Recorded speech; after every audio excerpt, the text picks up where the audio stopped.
It's time to check Adam's voicemail. Hey, what's up, Ace Man? Another thing you have to do before you die is have a hooker tell you no payment is necessary. It was my pleasure. This one's on the house. Get it on. You can leave us a message at 888-634-1744. All right, Erica Rhodes in studio. Erica Rhodes Comedy.com is where you go. And then Jason Mayhem Miller. Yo. He's going to be doing the news. Mayhem Miller is where you go. Twitter, Instagram as well. All right, what do you got for the news? Well, this one was hand-selected, I believe, for me. Donald Trump proposes migrant versus American cage fighting match. Donald Trump has proposed that migrants should take on Americans in a cage fighting tournament. Well, he already took all those kids and put them in cages, right? You could just keep... Remember when AOC went down there to cry? Oh, yeah. She doesn't seem as concerned. The two people that cared the most about kids in cages were J-Lo, as I learned from her halftime preparation. Oh, really? Oh, yeah. Her whole thing was about... I saw a whole doc about it. She was all into the kids in cages, and then AOC was into the kids in cages. But that was like 5 years ago, and now we got more kids in cages, and those bitches don't give a shit. So it makes me wonder, but maybe it's the kind of thing you like Pokemon. Like you just lose, like your kid gets older and they used to be into kids in the cages, but now they're into going to Japan. Now they're grown up. Yeah. They're on construction sites. That's right. With the same Mexicans. The former president floated the idea in a speech to Christian conservatives and again at a rally in Philadelphia on Saturday night. Trump recalled a conversation he had with his friend Dana White. Well, wait a minute. Yeah. So they used to have a lot of wrestling matches where the loser leaves town. Oh. You know? Yeah. You don't remember that, but it was like a lot of like loser leaves town. Yep. But they're how always in long? shitty towns. So it's like, you know, wanna leave. let's just say you and I wrestled in Pacoima. Yeah. And then I would the throw loser, that match. I would fucking lay down and let you pin me. No way. I would be on the floor before you, bud. That's the whole point. What if you wanted to leave town? But the loser should have to leave the country. Yeah, that that's what what I we're thought getting he to? was. That's what I thought he was saying. Yeah. Oh, we have the video. Sorry, Ray. I made a funny video of J-Lo. J-Lo talking about how concerned. Is this like 5 years ago? She's doing the halftime show, and she was very concerned about the kids in cages. The cages. The image of the cages for me, like I couldn't believe what I was watching. There's just certain things as a human being you don't do. What is my message? Her shaking her caboose. That's her message. This is a dark subject matter, but if we can get the message across in a beautiful way, where it's soft and it can be received, 4 years then ago. maybe more people get the message. She's just shaking her my ass. I'm trying to give you something with substance. Not just us out there shaking our fucking asses and fucking belly dancing. I want something real. That's all they did was shake This is their about ass. human rights. Yeah. This is about human rights. I'm facing the biggest crossroads of my life. But to take out the cages and sacrifice what I believe in No. would be like never being there at all. This is why Ben split. Yeah. I thought it was her movie. No, it's this. It's She's worried about kids in cages and shaking her coolie. yeah. Those are two things. And that's the way you get the message across. You shake your ass. Didn't you always think about kids, migrant the kids whole in time. cages? The There whole were- time, There right? were kids with hula hoops. So Those that were was the sort part of a of the metaphor, cage, yeah. you know, for freeing the children, Metaphorical cage. letting them hula hoop. Yeah, so they're in cages, and now they're going to have a cage fight. I can't see. Here's what I could see. Here's what I would want to see. Yeah. I don't want trained migrant guys going against trained American guys in the octagon. I want the guys, the migrant guys who get caught raping and killing people, the ones that show up on Fox I News, see. to just go into the cage with Brock Lesnar and he just fucking goes nuts on them and we can all stand and cheer. And by the way, They don't have to, but if they choose that route, no jail time. You're right. They may not leave the cage alive. Well, I mean, what if they like last the whole time? Maybe you can hand out a green card for this if you survive. If you survive, I will make you a citizen and I will get you a job. Swear on a you in, have a construction Bible site. cage side, That's and just right. swear you right in. I've been watching a lot of Game of Thrones, which I know I'm late on, but it's like trial by combat. There you go. Everything they resolve with sword fighting. Yep, UFC senor, they say. All right, so that's good. Yeah, Got that to look forward Trump, to. Dana White said Trump's remarks were a joke. He said, Dana, I have an idea. Why don't you set up a migrant league of fighters and have your regular league of fighters and then have the champion of your league, these are the greatest fighters in the world, fight the champion of the migrants. I think the migrant guy might win. That's how tough they are. He didn't like that idea too much. Dana White says that was a joke. Well, Trump jokes all the time. I know. And they don't know he jokes. Or I think they know he jokes, but they just kind of when you you read this literally, then it sounds very, but. Well, you got one guy, so one candidate jokes all the time, which is Trump, but they take him literally every time he says he's going to be dictator or whatever he says. Yeah. And then you got Biden, who every time he's lying goes, no joke. No joke. When he says, I've been on 7 million miles on Amtrak. No joke. No joke. When he goes, no joke, then it means he's lying. It means he's lying. And then the other guy jokes but doesn't say he's joking. And then they don't think he's joking. So we got a little joke division going on here. That's hilarious. The next report that we got is NYC holds a Fat Beach Day to create accepting environment for plus-size community. Fat Beach Day events are springing up across the U.S. in an effort to fight back against fatphobia, reclaim safe spaces for the community, and honor plus-size culture. Hold on. The fat phobia, is that a thing? I mean, don't think it's a real thing anymore. I don't know. I have a little bit of fat phobia myself, I feel like I'm a little nervous around plus-size models. Well, then you're identifying as, isn't that offensive to the plus-size community you're identifying? Let them be offended. Let them be offended. Well, okay. There are definitely way more fat people than there ever was, right? Yeah. So, like, when people talk about, it's like fat phobia or homophobic. How can you be homophobic? What does phobic mean? Well, you're scared of fat people? It's fear. You're fearful of gay people, or gay people, or fat gay people, who are the best. The best laughers. Yeah, they are the best. So, first off, there's no phobia. I don't know anyone who's scared. I know people that are annoyed by gay people constantly, and fat people, they don't want to fuck them, but they're not fearful of them. I thought that's what they meant. You're talking about. Yeah, my bad.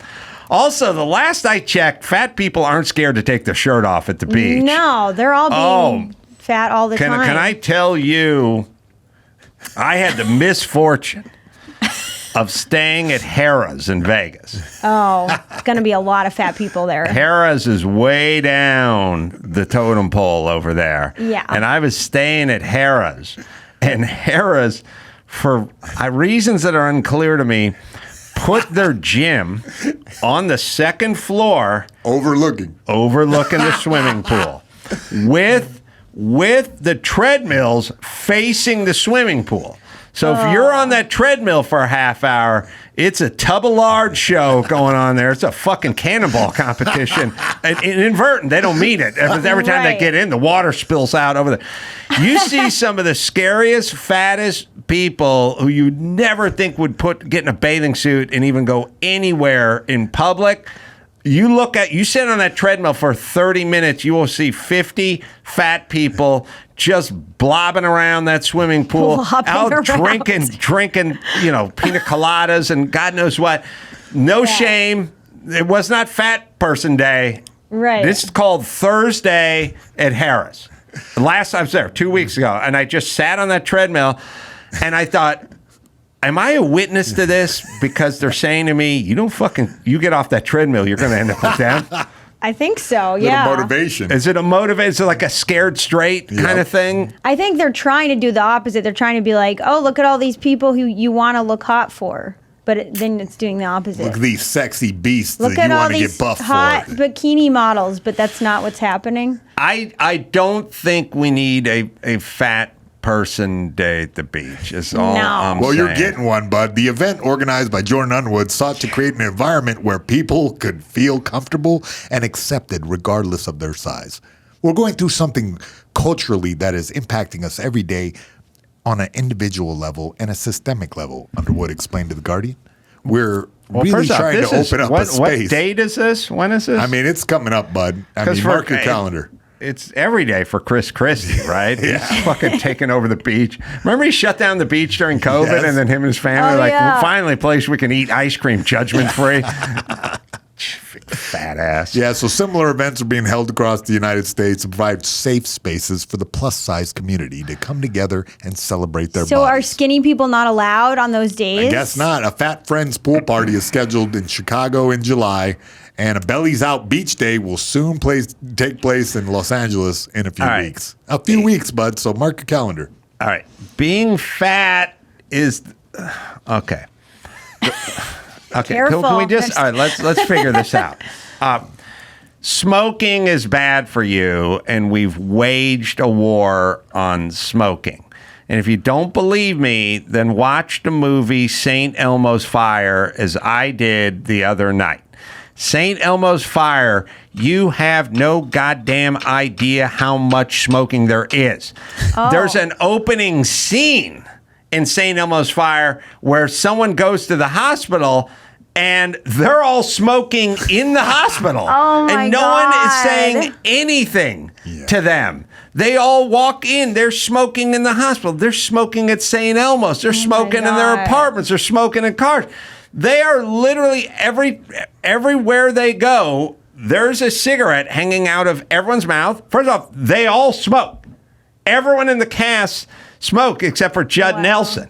He's the only one who... Oh, Ali Sheedy and Judd Nelson don't smoke. The rest of the cast smokes. Are they alive now or no? I think they were just like powdered cigarettes from the movie. It's fake. Oh. There, you can find it, Joe, in the hospital. They're in there. Just Rob Lowe, who got into a car accident trying to light a cigarette, probably, is in there, and they're visiting their friend, and Rob gets a DUI and whatever it is, but they're just lighting up, so they just smoked everywhere. Right. Okay.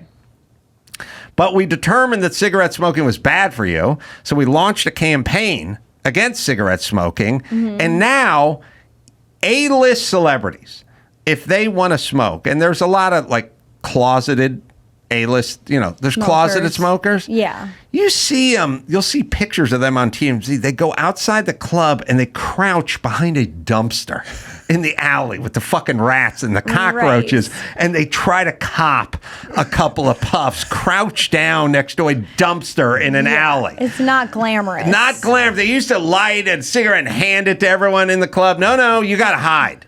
You want to smoke now, you got to hide and smoke. All right, so we sufficiently shamed smokers to the point where they're not even going to do it. But the worst thing you can do is be fat for your health. It's the worst thing you could have been.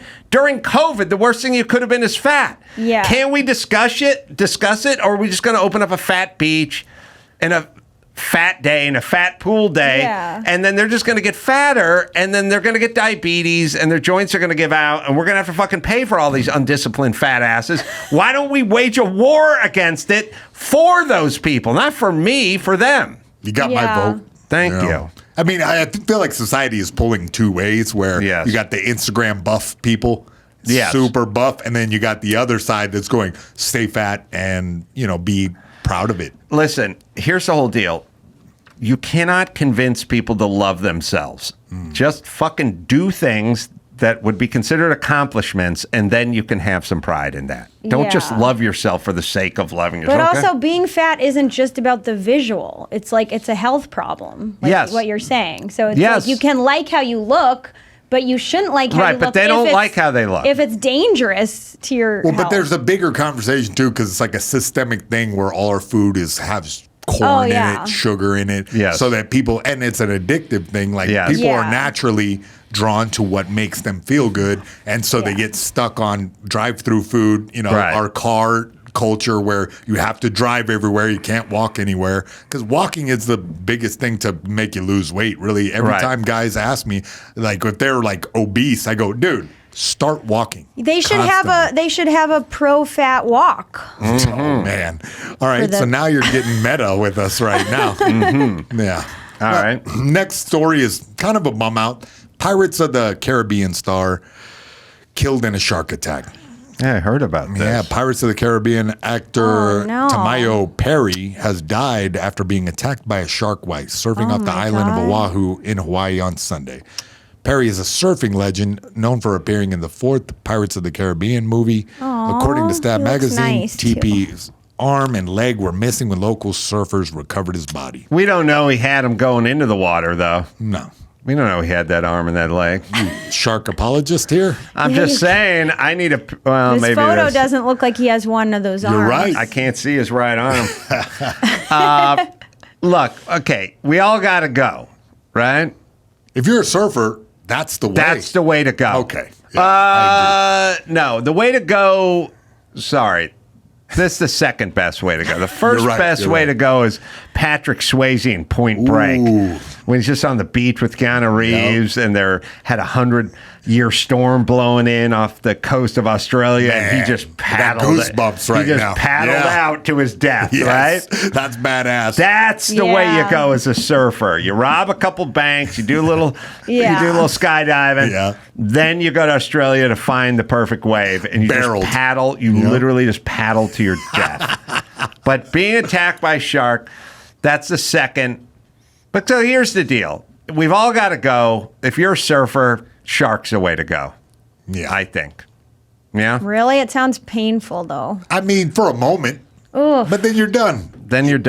You're mostly confused. You're not like sitting in a hospital bed for, you know what I mean? But you probably drown and get eaten. I doubt it. You probably bleed out. You bleed out. Yeah, you bleed out first. And then you just slowly go off into the night. Sounds awful. Yeah. You're showcasing the gender gap here. Me and him think that it's awesome. Do not want to be eaten by a shark. No, but if you got to go, we have the Point Break scene at the end. This is the way to go. Yeah, this is hot. Bodie's out there. It's a rainstorm. Yeah. He's like, I'm going Keanu's out. going to let him get his stick and hit the ocean. Man. He's going out. He's just paddling to his death. What do you think you're doing? You let him go! By the way, you let him go. He literally is going in a 40-foot swell. By the way, where do they think he's... This coming out of this lady with her Huak Tuah?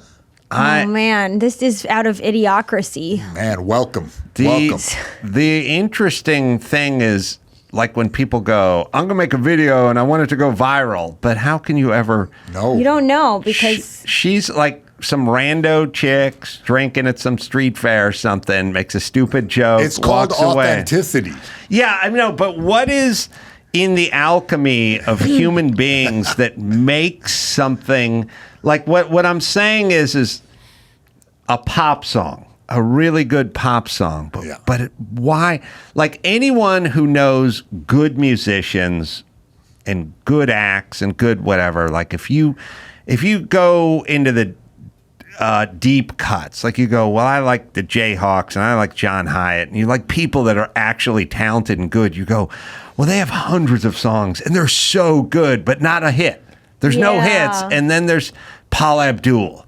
You know what I mean? And it's like, it's such a shit song, but yet it captured something or it did something. I'll tell you my theory on it is that the intersection of not quite too edgy, but just edgy enough, right? Mm-hmm. And not slanted one way or another. So you capture that Venn diagram of people who like sexual innuendo, okay? And people who like pretty girls talking dirty. And then you capture this center mass of general people where it's safe enough, where it's not offending everybody, but it titillates you just a bit. Well, no, I get it. And what you're trying to do is like you're trying to you're trying to explain guacamole to someone who's never eaten guacamole before, but it's deeper than that. You know what I mean? Because let's just say the Huak Tuah Girl came along, but let's say it happened the night of the Trump-Biden debate where Biden had a stroke and fell off the stage. Then we wouldn't have heard of it. Well, no. Right? There has to be the internet, I'm sure this happened like a couple months ago or like a couple weeks ago at least, and then it kind of gained steam in a certain pocket, you know, it kind of one of those things born from 4chan. Somebody like last week is when it came out. There you go. Well, what I'm saying, there needs to be the stars need to align in a certain way. There cannot be. It needs to catch a wave. It needs to. Yeah, like Swayze. Yeah.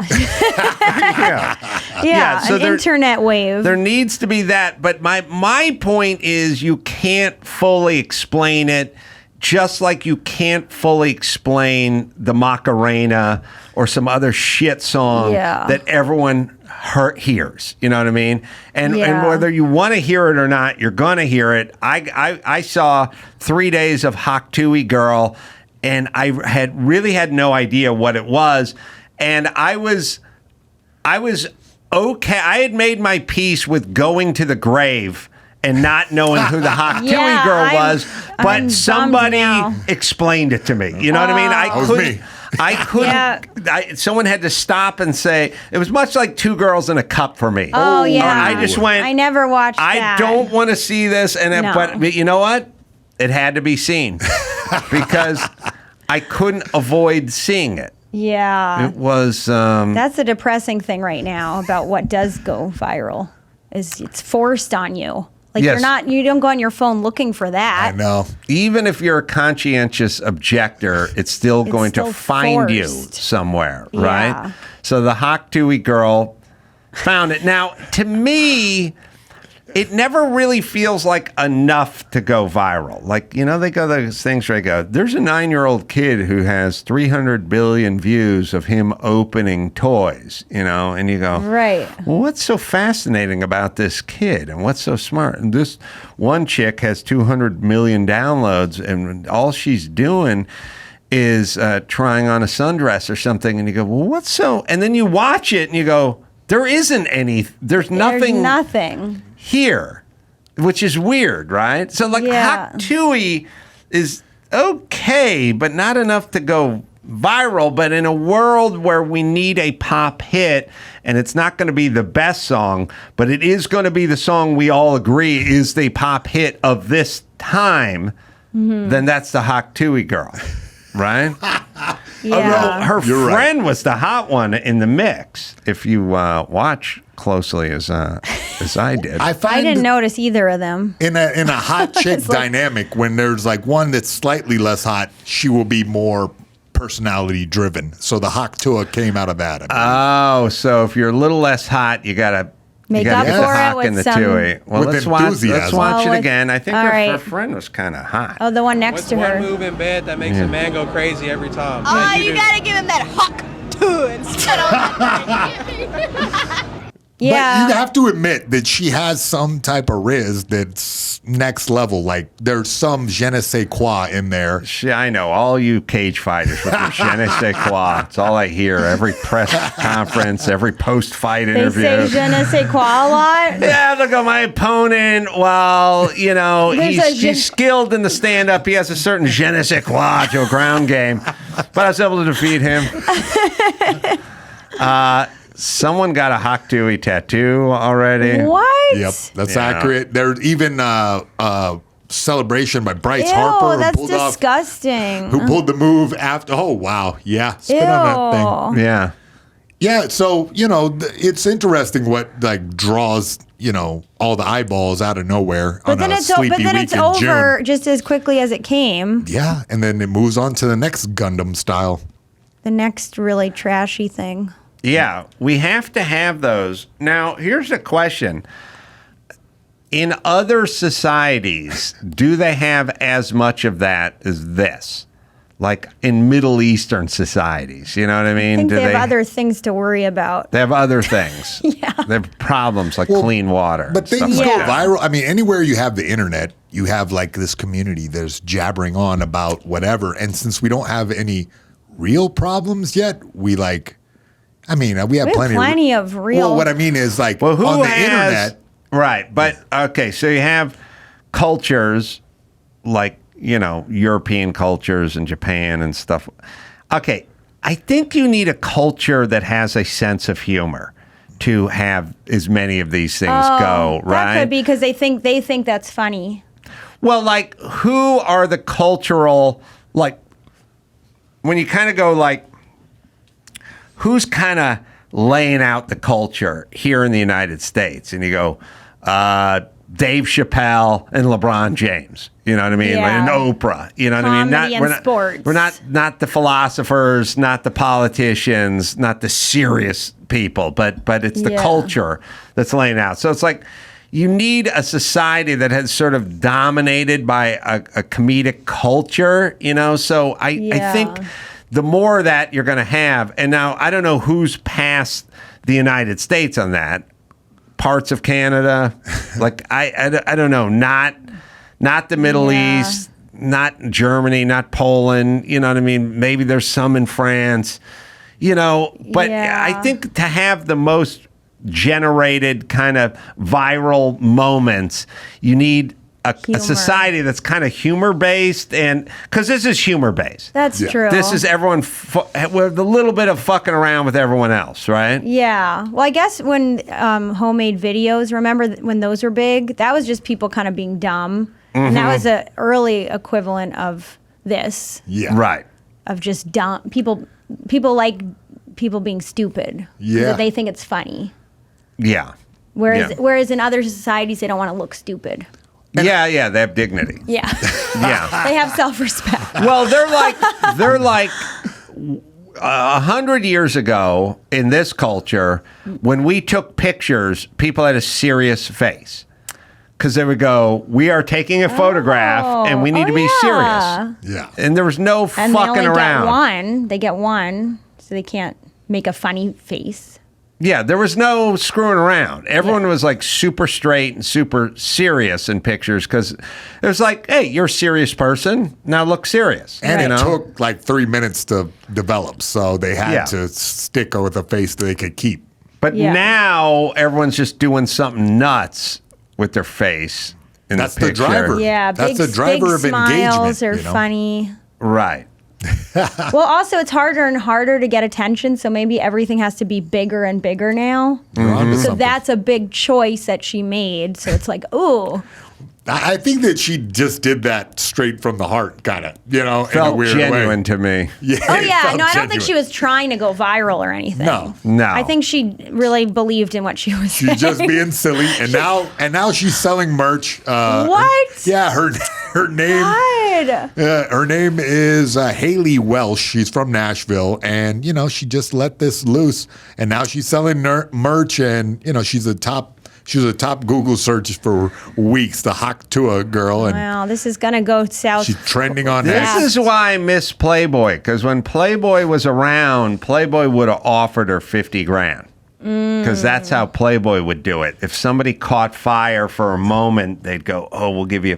Playboy would just offer you a lump of cash to do. So now you're pictorial. suggesting that she'll start a OnlyFans and She just probably show her already Huak has Tuah. one. She has one, I bet. No, you know No? what? Because that seemed genuine. The reason that went viral is because that seemed like a But normal. you don't think she seems like someone who would already have some kind of OnlyFans? I mean, No, the guys are all like, no, I haven't ever been on it.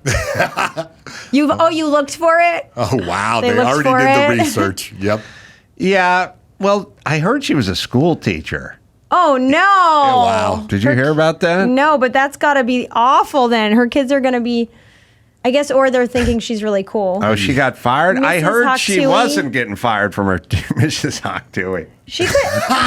That's so funny. She's not. Oh, Who do you wow. have for social studies? Mrs. Huak Tuah. Oh, I got Mrs. Parker. Mrs. Huak Tuah Miss Huak Tuah is so much better than Mrs. Parker. Yeah, I wish I'm so jealous you have Mrs. Huak Tuah for homeroom. I'm going to ask my counselor if I can transfer to Miss Huak Tuah.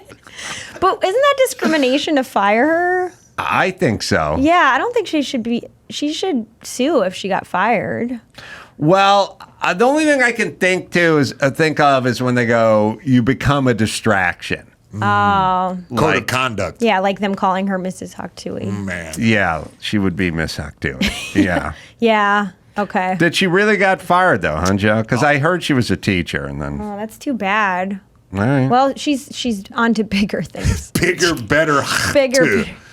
All right, and now it says God. might not, so maybe she wasn't fired. Maybe. I heard she was a teacher. I heard she might get fired or something, but I heard they couldn't because you can't fire people willy-nilly. It's not like she refused to be vaccinated or something really important like that. This is just a Huak Tuah incident.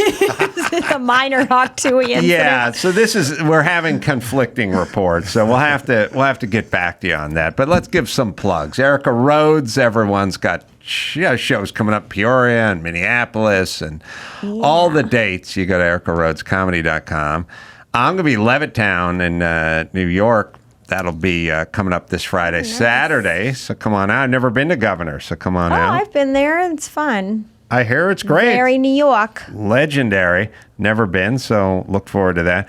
Mayhem Miller, you can shoot him a tweet and Instagram at Mayhem Miller as well.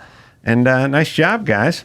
Thanks for having us. God bless, Ace. And until next time, Adam Crawford, James Mayhem Miller, and Erica Rhodes saying Woohoo. mahalo.